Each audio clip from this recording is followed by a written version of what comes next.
Say that to me again. Who's boxing? Anderson Silva and Chael Sonnen are doing a boxing match in Brazil 12 days before their Hall of Fame induction. That's crazy. I didn't know that. You didn't know that? No, I had no idea. Who do you think wins? First reaction. Boxing? I would have to go with Anderson Silva on the boxing match, yeah. Dana thinks that because he is not armed with the information, Daniel, that I plan to cheat. The bad guy, ladies and gentlemen. The bad guy.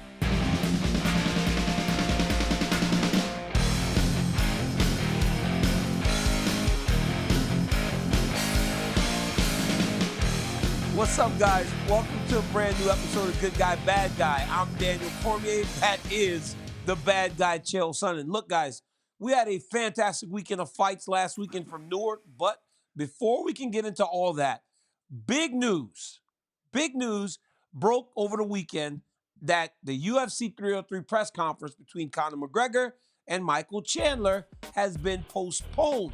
The UFC wrote in regards to this, the UFC 303 press conference scheduled for Monday, June 3rd in Dublin at the 3 Arena has been postponed until further notice. We sincerely apologize to all the fans who are planning to attend. When we have further information on a new date and time, we will share it immediately. Thank you.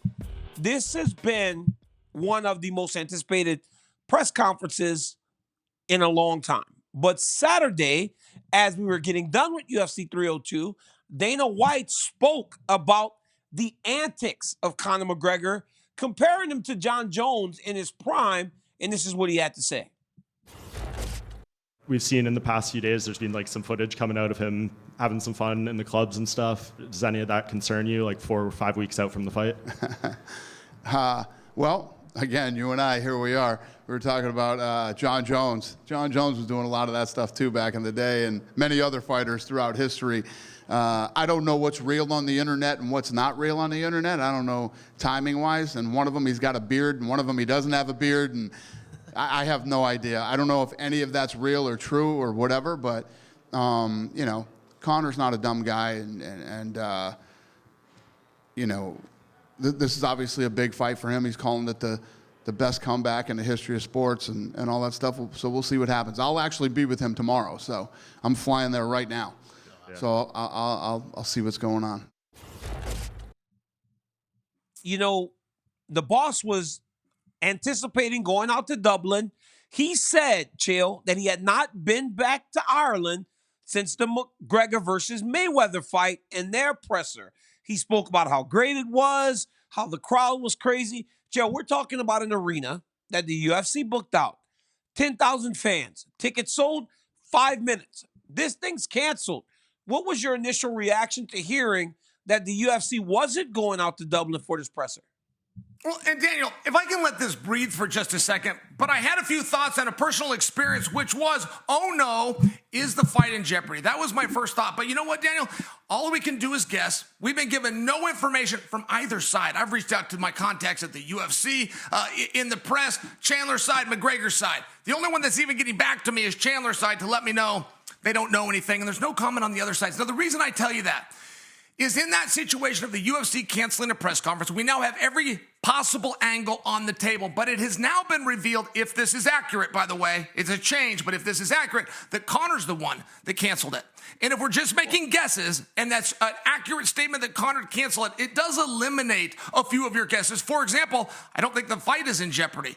I don't think that a press release is going to give you some bad news followed by the worst news. I think they'd put a press release out in reverse. The fight is canceled. And then at the very bottom, subsequently, press conference is off. I'm just sharing for you, like, from what I have right now, I kind of don't agree with a lot of the speculation, partner. I think perhaps Conor McGregor, for the first time ever, is starting to focus. People love to use that word. They talk about focus. I don't know if people know what that means. It means you say no a lot more than you used to. You're looking at one thing and you're telling people no when you're getting these calls. And don't forget, as we're looking at the clues, there's one more big one, which is Conor did not just cancel the Ireland press conference. He canceled all media that's already been agreed to leading up to this contest, which makes me think quite possibly our Irish star is starting to focus. You're doing it again, man. You're doing it again. I felt, and it was proven right the first time, so it's like you're doing it again. I told you get so excited and you just believe and you believe and you believe, and I tell you to stop doing that to yourself because eventually it's gonna smack you in the face. Listen, It's man, a tell. I will let me be your friend and tell you, start to brace yourself a little bit for disappointment. I don't mean to be the bearer of bad news, Chael, but let me tell you something about the UFC. Now, Dana White will argue and scream at the media. Dana White will give the media a hard time. Dana White has no problem letting the media down, Chael. You know who Dana White doesn't like letting down? The fans. Doesn't like letting fans down. And when the press conference was canceled, you saw people on Twitter, people on Instagram, speaking of having their travel, being prepared to go and watch, flying over to Dublin to watch a presser. That's disappointment. Dana White also doesn't like letting them down, and he tries to over-deliver for fans. So to me, it feels like this is a big deal. Look, I have reached out to many in the organization to try to find out what happened. And when everybody's tight-lipped as they are right now, to me, that tells me it's a little worrisome. Chael, I watched Charlie, our guy at ESPN, leave Newark on Saturday morning to fly to Dublin, him and Ray. They're already there. They're in Dublin. I watched Lene Breckenridge, who is the head of PR at the UFC, as I'm going to the back of the arena to talk to Islam Makhachev, fully dressed to get on the plane to fly to Dublin, Ireland for this presser. When did they get the news that this was not happening? It had to be after 1 a.m. on Saturday because we were still getting done with the pay-per-view. She clearly did not know that this was canceled at 1 a.m. on Saturday night. She was on her way to the airport or to the private plane, how they travel. Chael, I feel it's a big deal. I feel it's a little worrisome, and I'm glad that you have your rose-colored glasses on. But I don't know if maybe you should kind of shine them up a little bit and start looking a little more clearly. Daniel, we don't have all of the evidence. That's true. If it is accurate that Conor unilaterally canceled all of these things, that does change what some of our guesses would be, and it brings at least into the realm of good possibility that he's just focused and zeroing on the fight. We've seen a number of guys do this. You've also got the other angle that was speculated a week ago when Conor's out of the club, that he's doing nothing more than taking a page out of Ryan Garcia's book. And as I got to look at that, I then have to guess what a professional press release would read. And a professional press release would use the word canceled as opposed to postponed. And that's a very relevant word. It's a relevant word in the laws that we have in Nevada where this fight's being contested in terms of refunding a ticket, right? The language and verbiage that gets used does matter. There wasn't a date to reschedule it. There's just something telling me that Chandler versus McGregor on the 29th is still a go. I mean, I hope it is. Chael, nobody wants to go off more than I do. I just know that I'm worried about it. Now, you said focus, right? You're saying focus is the buzzword for Conor McGregor. When you look at his socials and you look at what he's been doing in the preparation, it looks like he's locked in, but he's also doing other things.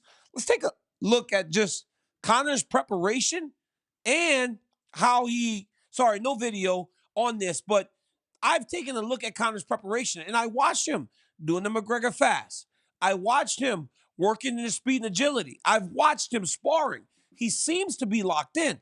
But Chael, there's smoke here, man, because I can't imagine that if everything was good, he wouldn't have let him know a little bit sooner. Hey, man, you guys cancel these flights. Let's let the people know that we're not doing this. I don't know for a fact. We're all guessing, Chael. We're all guessing. But can I ask you this? Does there come a point where an athlete gets in camp and goes, I really don't know if I just want to deal with any of this? And then ultimately, does that attitude roll over to fight week and going, I don't need this anymore. I don't really want to fight. I don't have to. I got to ask the question, Jill.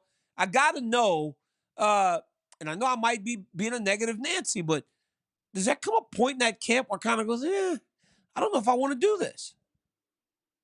It's very interesting because it's definitely a possibility.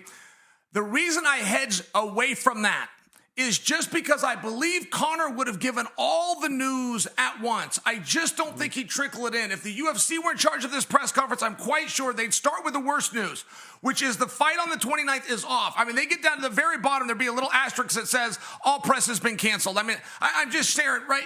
Sold tickets to a press conference. You don't have 3 times in history where that paradigm has happened, and we looked at what happens if you have to rewind it, because none of the 3 that have done it before ever got rewound. So there is a number of moving parts in this situation. Daniel, if I may tell you one other thing. When they announced that they were going to Ireland to do the press conference, that was on the heels of a 2-day prior announcement by Conor McGregor that said, I have 2 fights left on my contract, and we are now renegotiating. The reason that was interesting is generally that's done when there's 1 fight left. Conor's had several renegotiations in his own career. He always did it when there was 1 fight left. But 2 days later, it announces they're going to Ireland, which would be like every fighter's dream, a sold-out press conference. You get all the fun, all the excitement, all the attention. Oh, by the way, you don't have to throw any punches. Like, it would have just been a really great time. So was that good faith by Dana White to let Conor know, I'm still in the business of promoting you. I'm still going to make you big and you're going to have great experiences? Or did they more likely have almost a verbal type of agreement where things were really coming together? And I say that to you because when this did get canceled, what does it mean more long-term? If Conor McGregor does not fight Michael Chandler on June 29th, which I think he's going to, if he doesn't, I would go a step further as to tell you that will be the announcement of his retirement. This right now today is the day where you use illness and injury. Those are the 2 favorite excuses from fighters, but they're even putting out doctors' reports and x-rays. This would be the time that all of a sudden your shoulder isn't feeling well. This would be the time, and who would question Conor McGregor considering he's coming off a fractured injury? But he didn't choose to do that. He kept his mouth shut. He said, I'm not going to do it. I'm just sharing for you.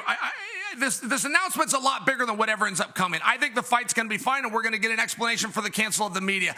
If that's wrong, I don't think there's a cancel or a postponement of a fight. I think that would be the announcement of the end of a career. You know, I was thinking about this when I got this news, right? And I'm talking to the heads of our show and the people that we answer to at ESPN. And I start to wonder aloud questions about if Conor McGregor, because make no mistake about it, Chael, like you said, the reason this is off is because Conor McGregor called it off. Michael Chandler would drag himself there with no legs to get to that presser. Michael Chandler would fight Conor McGregor on 1 leg to fight Conor McGregor. Michael Chandler looks forward to ending his career in this fight. But I also know that there comes a time where the athlete thinks differently. Chael, I will ask you this question. Who needs this fight? UFC 303. Who needs this fight? I will tell you who needs this fight. Michael Chandler needs this fight. I will tell you, ESPN needs this fight. ESPN needs this fight because ESPN needs this fight because of UFC 301. UFC 303 is great. UFC 301, very bad. 302, hopefully, is very good, but you need it for that, right? So ESPN needs the Conor McGregor fight. The UFC wants and needs the Conor McGregor fight. You know who doesn't need the Conor McGregor fight? Conor McGregor. He's the only one in this whole equation who does not need it. And when you do not need it, at times, the motivations will shift. I will tell you, I was supposed to fight at UFC 197 or something, or wherever Max Holloway beat Brian Ortega for the interim championship. It was supposed to be me and Anthony Rumble Johnson in the main event, right? I'm in training, Chael. And I can recall fights where I hurt my hand so bad I can barely punch. They give me a cortisone shot. Oh, your knee shot. They give me a cortisone shot or whatever it took to get me to that fight. I was willing to do it. I'm training. I kick someone at an odd angle. I tear a ligament in my calf, right? Now, Chael, it's very painful. It's very painful. But it's my right leg, so which is my back leg. I'm not in any danger of anyone kicking that leg. But I'm 3 weeks from the fight. I've got a ton of weight to lose. I'm exhausted. I'm fatigued. I go to the doctor. He tells me there's a tear in my calf. I immediately think to myself, okay, well, I've got money. I've got my belt. I can push this back some. And I don't know if we're not in that type of situation. Or maybe there's like a small thing in training and you start to kind of rethink everything. Like, man, I don't know if I really need to do this right now. So and again, I'm just giving you thoughts from a fighter's perspective, audience. Sure. I just don't know what it is that's playing into this. Because I know that when I fought those fights prior to becoming the man, I would do anything to get there. But when I was the man and I didn't really need it as much, if I got the door, the one time I got it, I took it. And I waited another 5 months. I'm happier to fight this fight in April than in November. And so I took that as an option. Now, Conor's not the champ, Chael, but when we talk about Conor McGregor, he operates on an entire different planet than everyone else, right? From the money to the fame to the expectation, the belt to Conor McGregor doesn't matter.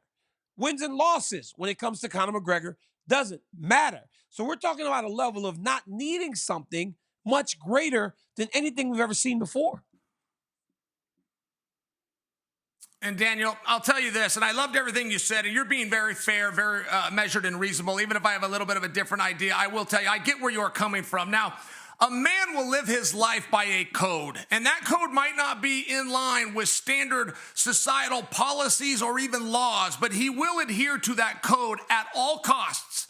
And one of Conor's codes is the show must go on. When he was broken in half in his last fight, and Joe Rogan said, I don't interview injured guys, we got to get you on a stretcher, Conor called him over and pulled him down to the mat. Joe sat down to do that interview. Why? Because we'd yet to fade to black and roll the credits, and the show must go on. I happened to be with Conor McGregor when Jose Aldo pulled out and Chad Mendes got stuck in. We're on the campus of ESPN doing some media. I was there when Conor took the call and couldn't have possibly cared any less of the opponent change because the show must go on. And I just don't believe that a month in advance, whether it's illness or injury or any other excuse, that Conor's going to be the one to pull. It would change the code that he must, as a human being, fiercely adhere to. But I will tell you this, there will be no postponement of this fight.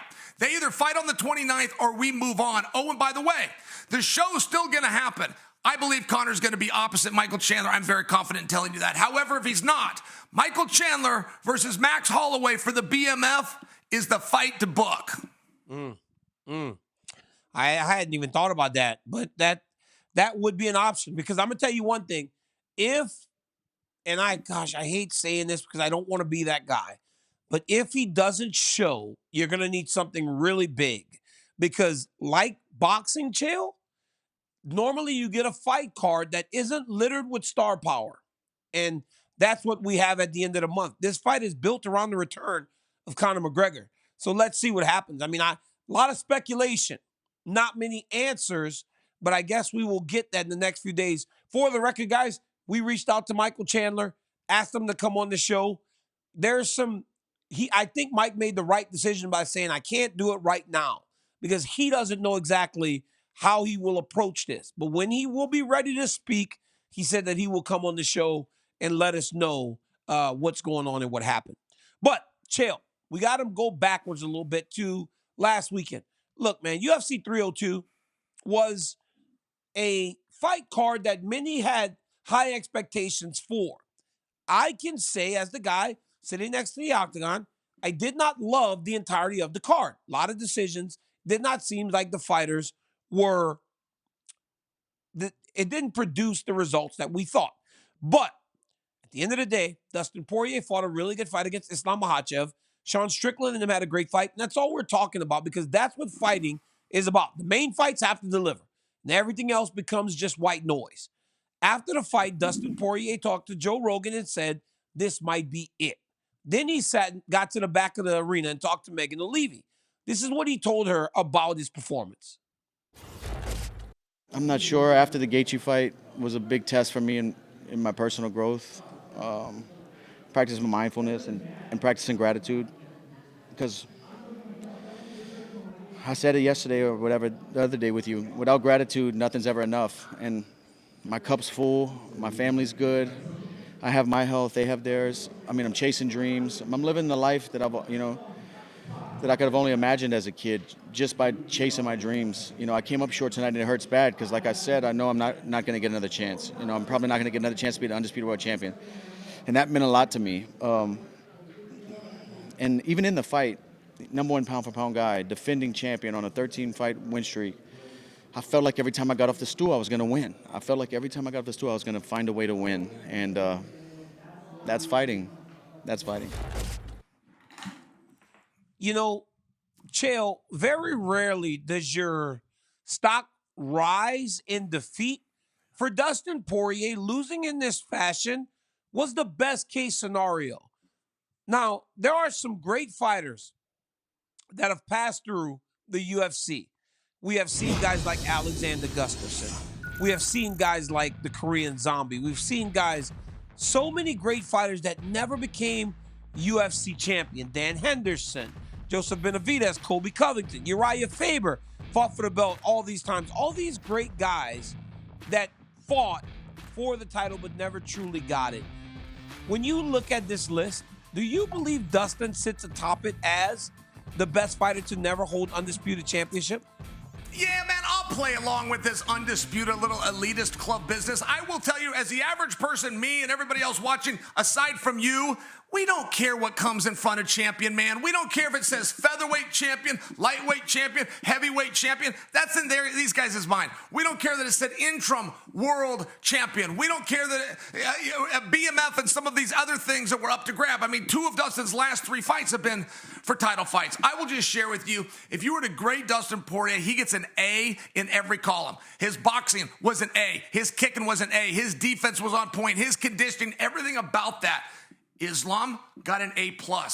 And I only share that with you when a guy's on his way out or when we call for guys, say, hey, you can't do this anymore. It's not the outcome that bothers us. It's the performance. And I'm only offering for you. Dustin is not offering that yet. He is not offering negative performances. And when Dustin says, I don't want to climb the mountain again at 155, he is alerting the division. He's alerting the rankings and the matchmakers. Feel free to move on to this division without me. But what he's really telling the audience is when you go to the internet and you voice your opinion on my next opponent, include 170. Include a catch weight at 165. I'm now open. I'm going to that rare island of star like Masvidal, like McGregor, like anybody with the last name of Diaz, right? There's only a few people that have gotten over there where they can do really big fights, even though they don't affect the rankings and or the division for a championship. Dustin wants to be on that island. And frankly, I think he's a star. I think he belongs there. Like if I was to tell you that we could get Dustin versus Colby Covington together, it wouldn't be for a title. It wouldn't affect the rankings. But would you like that fight or not, Daniel? I think we bring an arena to their feet telling me that's a good idea. Yeah, I mean, you could put those guys in the main event. You know how hard it is to main event pay-per-views with no belt on the line. But those types of names, you know, Dana White saying Dustin can stay here as long as he wants is very telling because not everybody has that runway to essentially make your career, stay however long you want and do whatever you want. Dustin Poirier has that. Dustin Poirier saying it might be over for me, but stopping Rogan short or anybody short of being definitive in that statement tells you that there's a big part of him that knows that the end isn't right now. I think what he is doing, though, is also telling you it's going to cost a lot to get me back in there. You want me back in there, you're going to have to pay me. Because he can't go from making Conor McGregor money to Islam Makhachev money to fighting for something that he doesn't feel will be worth his time. I believe that we will see Dustin Poirier again. I hope that we see Dustin Poirier again because I don't know that he's ever been better. Chael, he was better Saturday than he was in the Benoit Saint-Denis fight. He defended takedowns much better Saturday than I anticipated him to be able to defend takedowns against Islam Makhachev. He was in the fight. Look, man, I'll say this. There was a judge that had the fight card 2-2. Going into the 5th, I thought it was 3-1 at minimum for Makhachev. I thought his controls and his striking was good enough to put him ahead in the fight. But Dustin Poirier has nothing to be ashamed of. Many thought that he would get wiped out. He did not. He fought well. He fought hard. And he had the champion telling him, I've never been through this. I've never experienced this as a professional fighter. That is a big deal. And Dustin Poirier showed once again why he's one of the greatest lightweights that we have seen. You know, he will leave behind a legacy of fun fights, big power, and star quality. And part of that star quality is owed to McGregor, Holloway, and all those great athletes that he shared the Octagon with, man. He was very gracious in defeat, as he always is. But it's hard whenever you don't have that goal that really is your motivating factor for so long. But hell, Alexander Volkanovski already was like, hey, put me and Dustin Poirier together. That's a fight I'm tapping into every day of the week, Chael. Yeah, I love it. I thought that was great by both guys. I mean, Volk's in kind of a weird spot where Volk has told us all, I want an immediate title shot. I want to take a break. And we just can't bring those two ideas together. So it looks like Max and Topuria, we're kind of moving on. But then what do you do with Volk? Hey, I like the idea of him changing weight class, going up to 55, starting to get some parity, starting to have those guys that I talked about that are on this rare island of just stars that make really big fights. I love every piece of this idea. I will tell you this, Daniel, many guys retire. And many guys say, I don't want to do this anymore. And the number one reason they retire is not what they said or even what the fans think. The number one thing that they're stepping away from, they don't want to do anymore, is to beat the scale the day before. Most careers in this sport end because they don't want to do the weigh-in. You'll even have guys who go to practice every day. They come to the events. They're still involved, but they say, I don't want to live the lifestyle. What they're saying is, I don't want to have to make weight anymore. And I'm only bringing that to you because Dustin Poirier, a lot like Alexander Gustafsson, just to use a name that you'll recognize, really had a different experience in this sport than everybody else. Like, all Gus did was 5-round main events. And when Gus wanted to retire, it's like, no, wait a minute, Gus, you don't have to retire. Just start doing 3-rounders like everybody else. That's a 70% reduction. It's going to feel like retirement, but it'll get you nice and fresh in there. And I just bring that to you because I think there is another way for Dustin to do it. I don't know that he always has to cut that weight if that's what's bothering him, and he's able to identify it. I don't know if he has to leave the sport as opposed to every fight he has is a 5-rounder. When he goes into the 3-rounders, Daniel, it'll feel like a whole new sport to him. It'll feel like he's taking a day off. Absolutely. And Chael, you know, I agree that interim champion, he's the champion. He got that moment, right? He got that moment in the Octagon where Dana White walked in there and strapped the championship belt around his waist, as did Justin Gaethje and all those other guys. So I get it, man. I am not one of those guys, as I'm fighting with my microphone, that is elite in regards to undisputed. It's fine. But y'all have to ask you this, and I don't know if it's fair to you to ask you this question, but I want to know it because you guys' experiences were so different. Dustin got close in the sense of he got there, but you got close and you got moments from becoming the world champion. Dustin ultimately, he struggled in those moments, right? Because he fought for the world title 4 times outside of the Max Holloway fight, and he lost those fights by finish. And this is just me calling it as it is. But when you're that close, Chael, how do you deal with ultimately having to come to the realization that it didn't happen and it won't happen, especially in Dustin Poirier's case? Yeah. Hey, and I'll go one step further, which is the guys that got him were the guys from the same gym. I mean, right? You have a debate for who the greatest 155-pounder is, and it's between King Khabib or the heir apparent to the throne, Islam. And I'm just saying, like, those are the two guys to beat Dustin. The two that are allegedly the greatest ever. I mean, what a timing issue. You run out Khabib's career. Hey, a great way, Daniel, to make Olympic teams. The great way to win world championships over the guys that are better than you is to outlast them. Go one more cycle. Go a couple more fights than they do. A great way to eliminate them. And I'm only telling you, Dustin did that. But the heir apparent to the very guy that gave him the big problem in Khabib, he runs into again. And I think that it's a great piece of the story, actually. I'm sure today it hurts Dustin a little bit, but in the future, and what that team and that club is going to do in the name and honor of the late, great Coach Nurmagomedov, rest his soul, I'm just sharing. It's going to be something special, and Dustin Poirier is going to be a part of that story.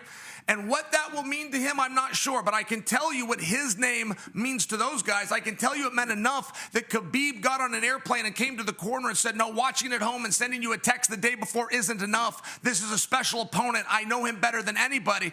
They respect Dustin Poirier. And yeah, we're fighting for championships and we're fighting for money, but we're also fighting for respect of our peers. And that Dustin has in spades. You know, Chael, he has a ton of that. Look, man, we could talk Dustin Poirier all day long, but ultimately we started the show with Conor McGregor and the presser being canceled. We will speak about the champion Islam Makhachev on Thursday because Islam deserves his flowers, and Islam will get those flowers, and we'll have a lot of time for him this weekend. But Chael, McGregor heard you, and he just tweeted this. In consultation with the UFC, today's press conference was canceled due to a series of obstacles outside of our control. I apologize to my Irish fans and fans around the world for the inconvenience and appreciate all your passion and support. I cannot wait to put on the greatest of all time show in the Octagon. This was Conor McGregor only moments ago. So, Chael, you're right. He is still fighting, and it is much less than maybe I played into it. I would be very curious. Listen, something is going on here. I mean, you're dealing with one of the great magicians ever, one of the great entertainers, right? And like you're always looking at this hand so you don't see what this hand is doing. I don't know what Conor's up to. And frankly, maybe it's not that devious. Maybe just something came and he said, look, we got to start doing this. But I am curious, and I do think whatever it is, he's going to turn it into a show. He's going to turn it into a spectacle. I think it's going to end up being a lot of fun. Oh, the fight's going to be fun. You know, like I said earlier, I want nothing more than this fight to go off. And I hope that this news softens the blow and ultimately it leads to these guys being locked inside of an octagon. But I will tell you this. Michael Chandler told me personally, technical fall, Chael, which is a 15-point wrestling win, and a pin. He said he wants to be up 15 and pin Conor McGregor. That's how dominant he intends to be when they get locked in the octagon on June 29th. I mean, those are big words from Iron Mike. Hopefully we can have him on the show this weekend. Guys, catch Chael and I every Monday and Thursday, wherever you get your podcast, ESPN, MMA, YouTube, ESPN2. I'm the good guy, I guess. Chael's the bad guy, which is absolutely true. And when you're alive 2 days a week, we'll catch you guys on the next one. Peace.